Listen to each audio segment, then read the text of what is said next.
Hi friends, இன்றைக்கி நம்ம பார்க்குறது என்ன அப்படின்னா டிஎன்பிஎஸ்சிலேருந்து ஒரு ப்ரெஸ் ரிலீஸ் விட்ருக்காங்க. என்னென்னு பார்த்தோம் அப்படின்னா நீ வரக்கூடிய டிஎன்பிஎஸ்சி எக்ஸாம் எழுதுகிற அந்த தேர்வுகளுக்கு ஒரு புதிய இன்ஸ்ட்ரக்ஷன் செட் கொடுத்துருக்குறாங்க, ஒரு வழிமுறைகளை கொடுத்துருக்குறாங்க.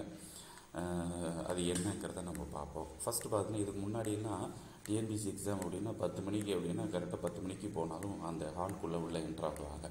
ஆனால் இன்னுமே அந்த மாதிரி கிடையாது. நீங்கள் 10 மணிக்கு எக்ஸாமுக்கு அப்படின்னா 9:15க்கு நீங்கள் என்ன செய்யணும், உள்ளே போயிடணும். 9:15க்கு அப்புறம் வர்றவங்களை யாருமே அனுமதிக்கப்பட மாட்டாங்க. அதே மாதிரி என்ன அப்படின்னா இதுக்கு முன்னாடி பார்த்துட்டிங்கன்னா எந்த 2 கலர் பெனில் நம்ம ஃபில்அப் பண்ணலாம். ஒன்று பார்த்து ஷேட் பண்ணலாம், ஒன்று பார்த்திங்கன்னா ப்ளூ ஆர் பிளாக்கு.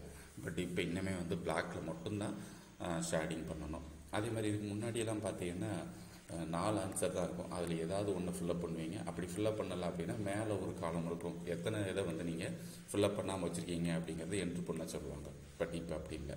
நீங்கள் ஒரு கேள்விக்கு நீங்கள் எந்த பதிலும் உங்களுக்கு தெரியல அப்படின்னா அப்படிங்கிறத நீங்கள் ஷேர் பண்ணணும். இப்போ ஒரு புதுசாக இன்ட்ரடியூஸ் பண்ணியிருக்காங்க. அதாவது ABCDE அப்படிங்கிற 5 இது இருக்கும். அதில் உங்களுக்கு தெரியலைன்னா சரிங்களா. ஸோ அப்புறம் பார்த்துக்கிட்டிங்க அப்படின்னா இதுக்கு முன்னாடியெல்லாம் சைன் மட்டும் போட்டால் போதும். ஆனால் இப்போ இல்லை, சைனோடு சேர்த்து இடது கை பெருவிரலையும் சேர்த்து வைக்க சொல்கிறாங்க, தம்பு இம்ப்ரெஷனும் சேர்த்து வைக்க சொல்கிறாங்க.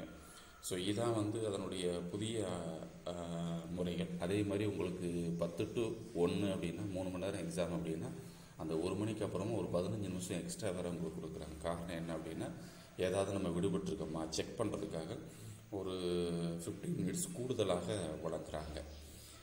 நீ வரக்கூடிய அந்த குரூப் 1 எக்ஸாமுக்கு நீங்கள் அனைவரும் தேர்ச்சி பெற என்னுடைய வாழ்த்துக்கள். All the best. தேங்க்யூ.